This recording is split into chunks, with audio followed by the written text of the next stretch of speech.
Good morning, everybody. Keith here.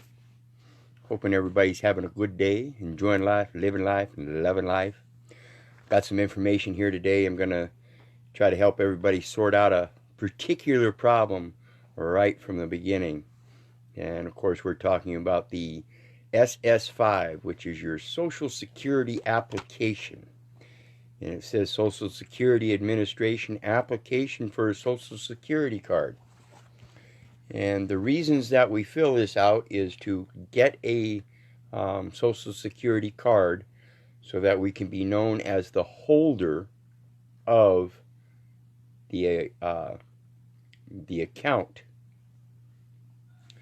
And it all is determined by your capacity. What status do they have you listed as so that you can assert your standing? And I believe most everybody has been going about this all wrong and filling it out wrong. Most of you know I've been doing this research for a number of years now in regards to my own situation, and right from the beginning I knew it was a matter of the words. You always hear me, in beginning was Word, and the Word was with God, and the Word was God. In beginning was Word, and the Word was with truth, and the Word was truth. So, when we fill out these applications and we don't know what we're doing because we don't know the truth, we do so in error. Error only, not with intentful deceit. So, before I go any further, I want to explain to everybody that every court action in these courts that operate today are commercial courts, and they are dependent upon what's called attachments. And those attachments are attachments to securities. Those securities are derived from what's known as a utility, a transmitting utility, and that is what the Social Security account is. It is a transmitting utility between yourself, the state, and the federal government, as well as the international forum. And what we're going to do here today is we're going to show you how to correct the capacity of status on this paper so you can assert your proper standing.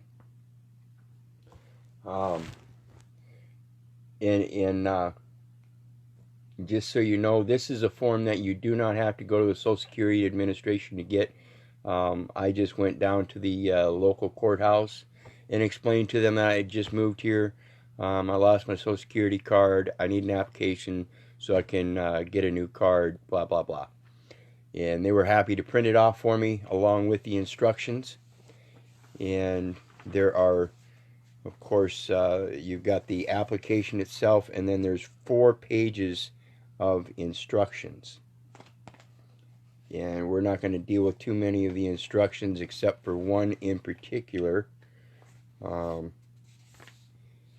then, of course, I will mention in the end here when we get down to the bottom of this application one of the things about the instructions that's not included, and that is an omission, and it's called failure to provide full disclosure. So let's get started.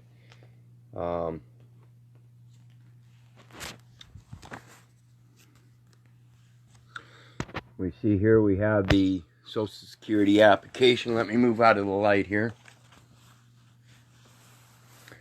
We have the Social Security application, and when we look at it, we see that it says name, and it says name to be shown on card, and then full name at birth if other than above. Now, this is what I'm talking about when we talk about grammar. You'll see when you read the instructions. I guess let me check here real quick.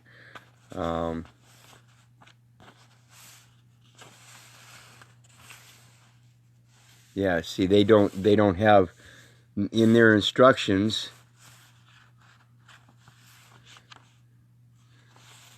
they start out at number 4. So they don't tell you how to fill out 1, 2, and 3. So that's another omission. But basically, like I said, I've been talking about correct grammar for quite a while now. And so when we fill this application out, you'll notice I put Keith-Orland for first name.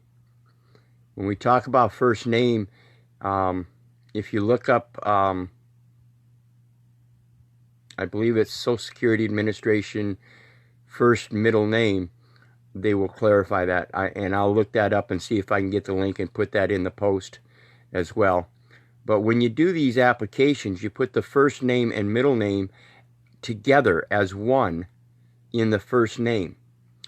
And the reason that we do that is because, like I said, I'll look at this information and see if I can post a link. But the Social Security Administration does not consider the middle name as part of the name at all, as part of the legal name. So you can put it either in the full middle name part or in the first name. And again, it'll show the clarification that you can use the first and middle as the given name. And so I've left the full middle name blank on both of them. And then the last one is the last name, family name. Okay? And then now down here it says other names used. I put none because I never used a different name. But I was adopted. So I put previous was Conrady. I never used it. I was a minor at the time before I was adopted. So it wasn't for my use.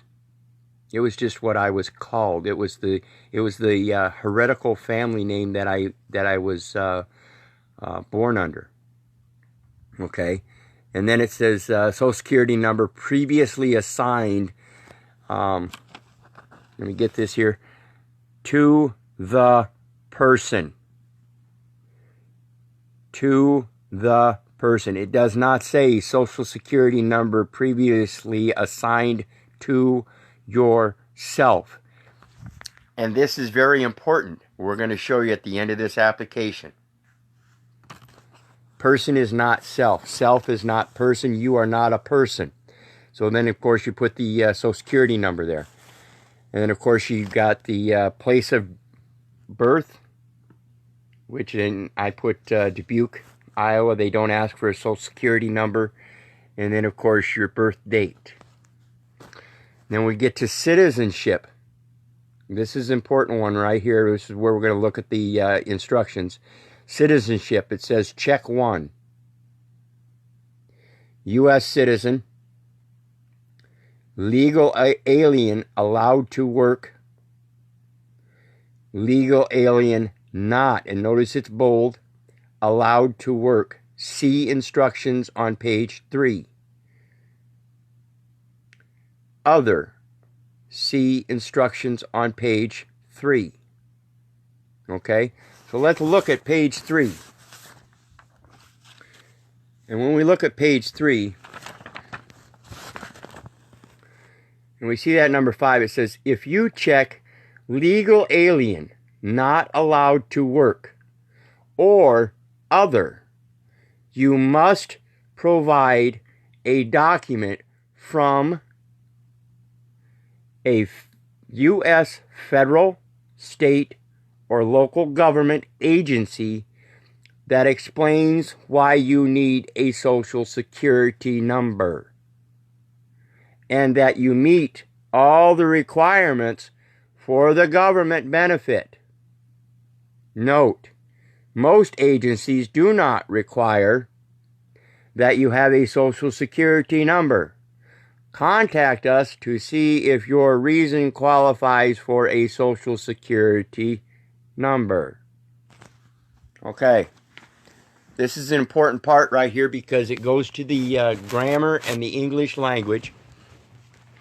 And you'll notice it says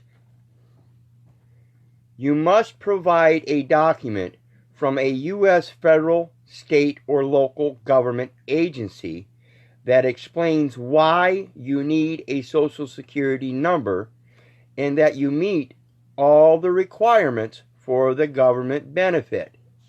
Okay, if you've already got a Social Security card, then you've already met those requirements, and you don't need a document from a U.S. federal, state, or local government agency. So what we're going to do is we're going to include an affidavit. And I'll post a picture of that along with the that other link when I find it. I'll post a picture of an affidavit you can use, and you when you fill this out and send it in, you attach that affidavit to it, along with a nice little cover letter explaining this. Okay. So now on to number 6. Number 6 says ethnicity. Are you Hispanic or Latino? And there's a specific reason they ask that. I don't know why yet, but we're going to find that out someday. But notice it says your response is voluntary. Race. Select one or more.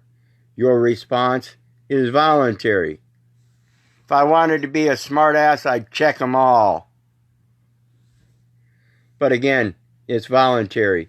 And then it says Native Hawaiian, Alaskan Native. Why is it Native Hawaiian and then Alaskan Native? Think about this stuff, people.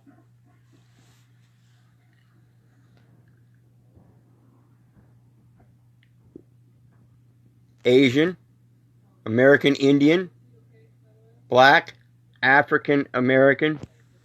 No such thing. Other Pacific Islander, white. No such thing. And then it says sex.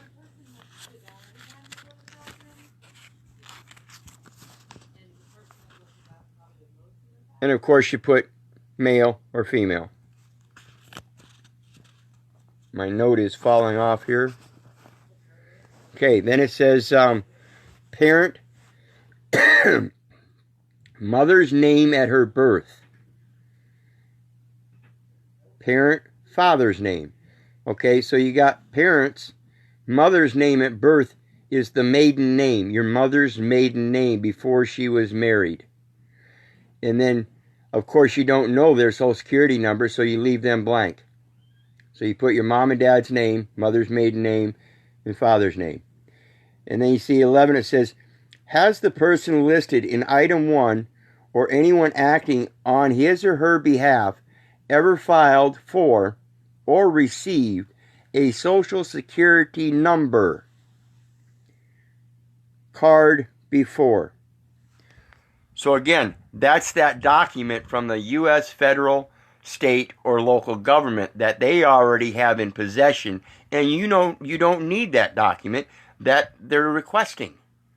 So again, we're just going to enter an affidavit. We're not going to go to the federal government. We're not going to go to the state government. We're not going to go to the local government and ask them for anything because it's already there. Okay? We're just going to include an affidavit. And again, like I said, I'll post a picture of a simple affidavit you send along with this. So then we see number 12. It says, name shown on the most recent Social Security card issued for the person listed in item 1. Keith Orland Little. So that's going to be your name. And that doesn't have to be grammatically correct because they're the ones that transfer or conveyed it into all capital letters or whatever style they use. Mine is in all capital letters and uses the full middle name, I believe. And I've got others that they have upper and lowercase. It's the same with the birth certificates. It depends on how they want to use it. But it's still considered a legal name. And the legal name doesn't consider the middle name as part of the legal name. So again, back to the beginning, we want to correct that by putting the correct grammar of the given name in there as first name, leaving the full middle name blank, and then your family name.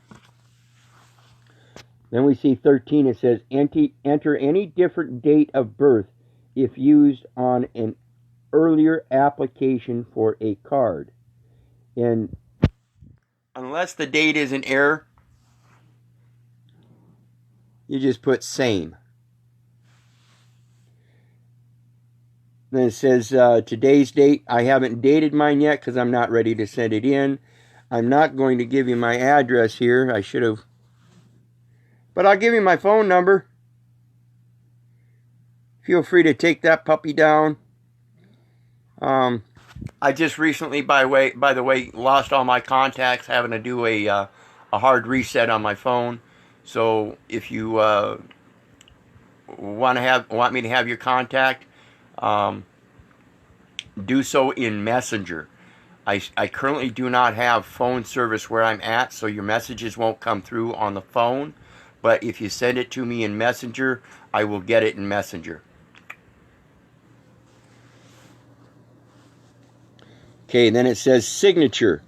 It says, I declare under penalty of perjury that I have examined all the information on this form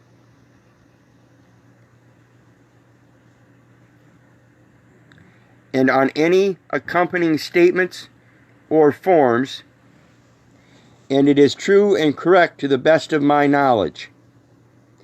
And then you sign it. Okay? Now here's the important part. Here's where everybody's screwing up major. Your relationship to the person in item 1 is, and it says, self,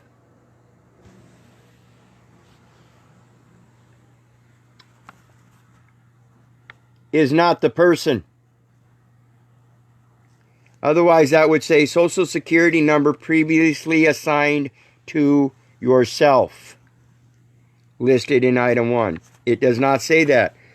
So, your relationship cannot possibly be self. It cannot possibly be national or adoptive parent. It can only be legal guardian or other. Specify authorized representative. Authorized representative. Where do we see that? Remember, all things are commercial. Everything's contract law. And so we have these state contract laws known as Uniform Commercial Code. Now, the Uniform Commercial Code says specifically at Section 304, Section 3-402B. I'll have to figure that out. I can't remember. My mind is going blank again. But there's a section in there that specifically states that the one giving an unambiguous authorized signature on, or as the authorized representative on the instrument, is not liable for the person named in the instrument. And that's what we're saying. We're saying we're the authorized representative. And then, of course, we also know that the checks that we sign from the banks, on the date line, if it says PMP, it says that stands for personal microprint, and that line will have the name on the Social Security card in all caps with no spaces. And then the signature line down below also is not a line. It will say MP beside it, and it stands for microprint, and it says authorized signature. Then if we look at the Social Security card, the signature line on that, again, all caps, no spaces, says Social Security Administration. Social Security Administration is giving you an option to be authorized representative, but they're not telling you about it in the instructions. That sounds like non-disclosure to me, right? Another thing is, when you fill out these applications, they classify you as a Medicare qualified government employee, again, without telling you so. And that's why they want you to be authorized representative or need an authorized representative. And they are playing the part of that authorized representative until you get knowledge of that. For they know not what they do, and they're taking advantage of it. So, when we fill these things out, they're calling you a Medicare qualified government employee. It was told to me that it was a old age pension fund application without any mention of employment application. And so now we see that it's an employment application, and there's a thing known as a clawback clause that's supposed to be included in every employment application. Yet I don't see a clawback clause in this application. I don't see anything in the instructions about a clawback clause. Nothing at all. So ab initio, from the beginning, they are perpetrating fraud, and you can correct it and take advantage of it by putting them in a spot, by using your noggin. For they know not what they do, and I shall not perish for lack of knowledge. So I ask, prove all things. I think I'm doing a pretty good job of proving all things. I hope you guys will follow, but don't follow along because I said so. Just like I tell you about the government, don't believe them. I don't want you believing me either. I want you to do your own research so you can get the knowledge yourself, so you can put it to use through your own experience and gain the wisdom from that knowledge. Period. I hope you guys comprehend all this stuff, and if you have any questions, please feel free to ask.